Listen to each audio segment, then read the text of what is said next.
to ask you, I would like to ask you, how many of you really know yourselves? And if you know if you're an introvert or an extrovert, you know that Aristotle was saying that knowing yourself is the wisdom of all. But Lao Tzu was saying knowing the others, it's the real intelligence.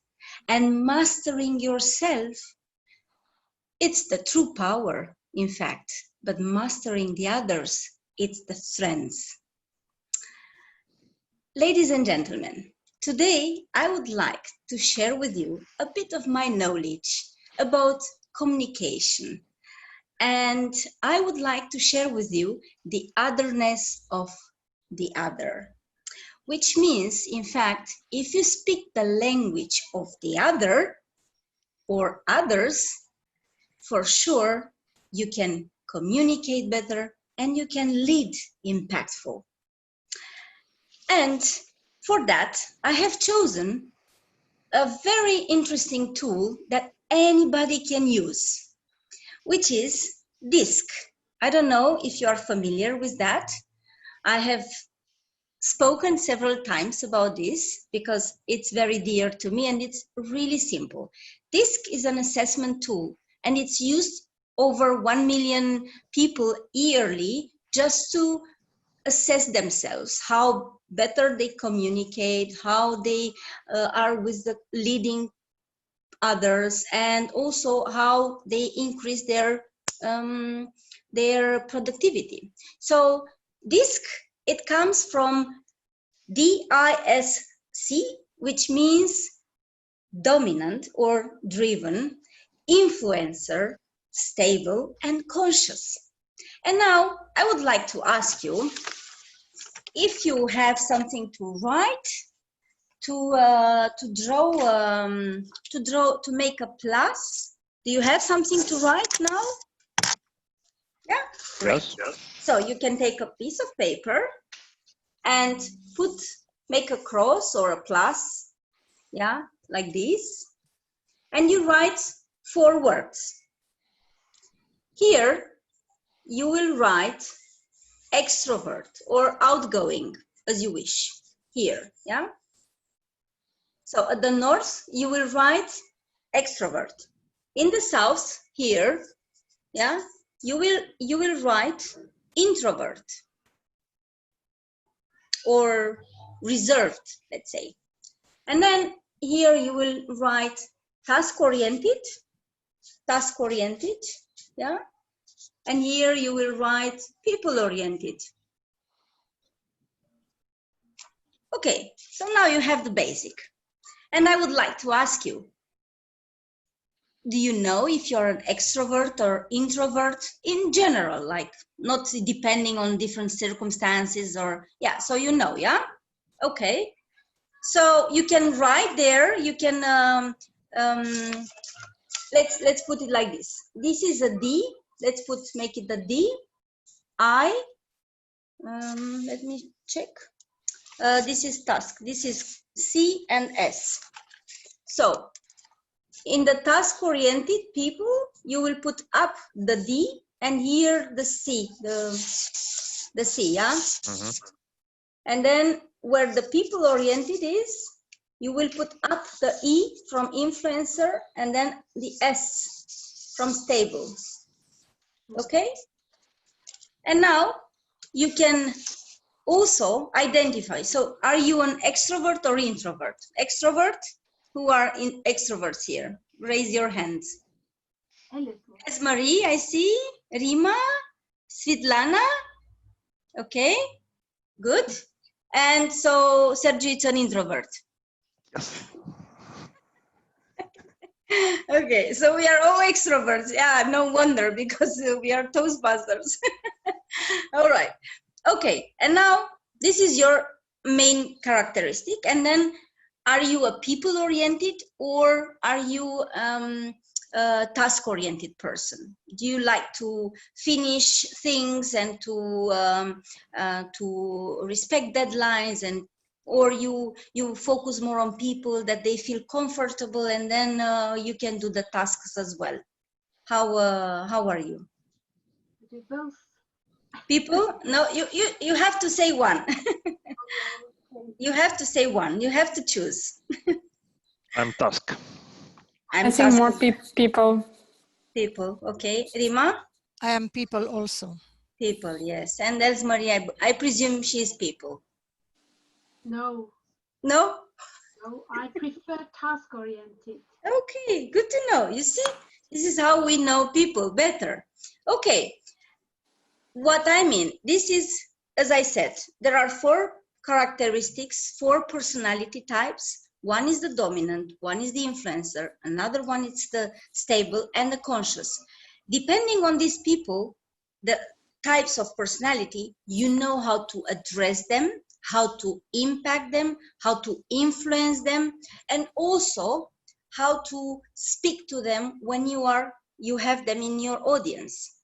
And I will share with you just few characteristics. The dominant, the D, is very, this is a person very dynamic, driven, oriented to results, action, competitive.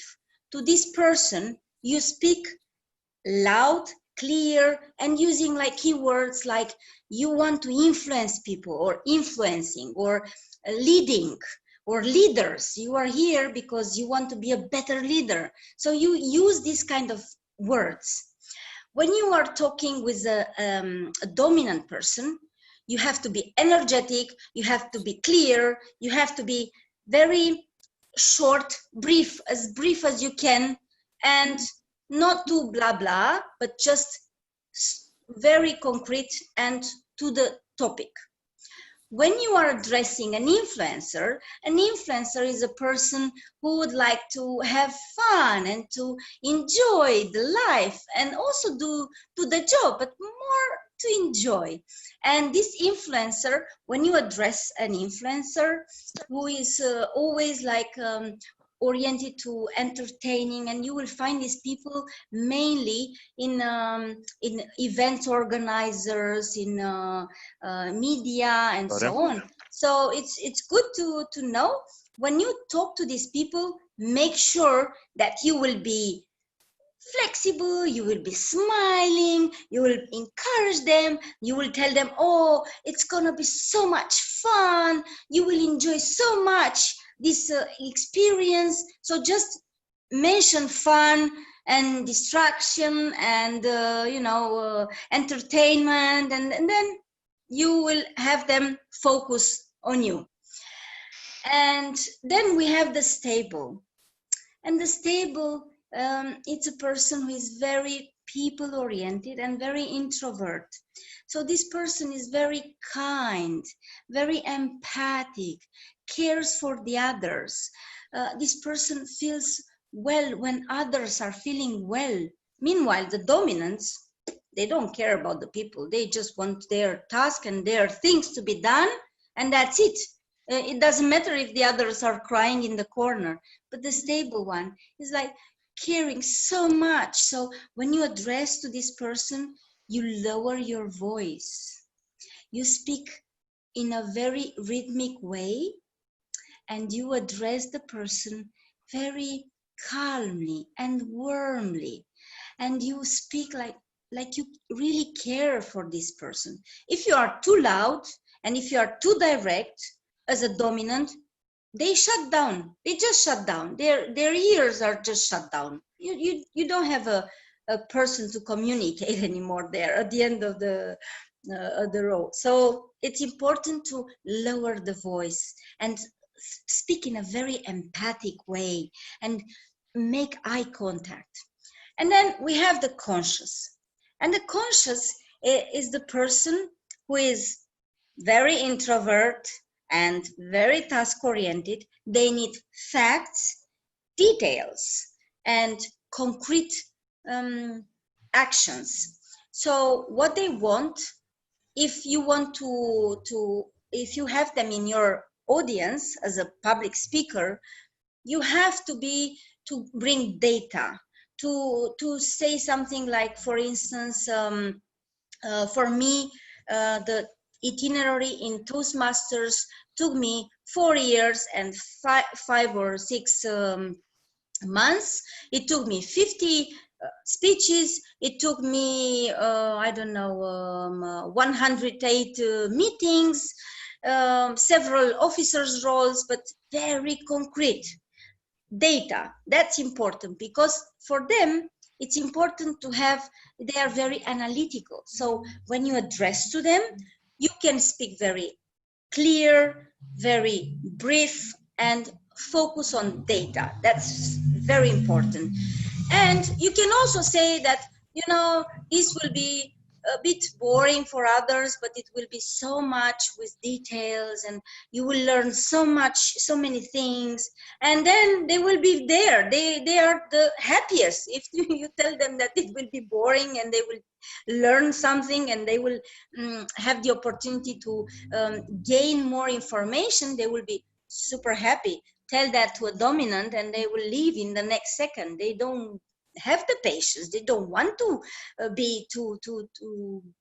be in a very boring meeting. So it's important. When this is the beauty in Toastmasters, the fact that when we are addressing audiences, we maybe our audiences are mixed and we don't know exactly to whom we are addressing, but we can use our body language, our vocal variety, and also eye contact and everything that we know, and also the structure of the speeches, so we can also make an impact to all of these personalities.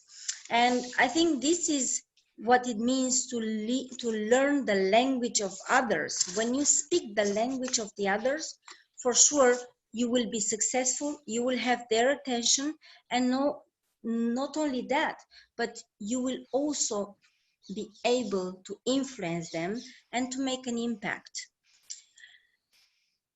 So this is it. Thank you very much. Thank you. Thank you for this information. It's really interesting.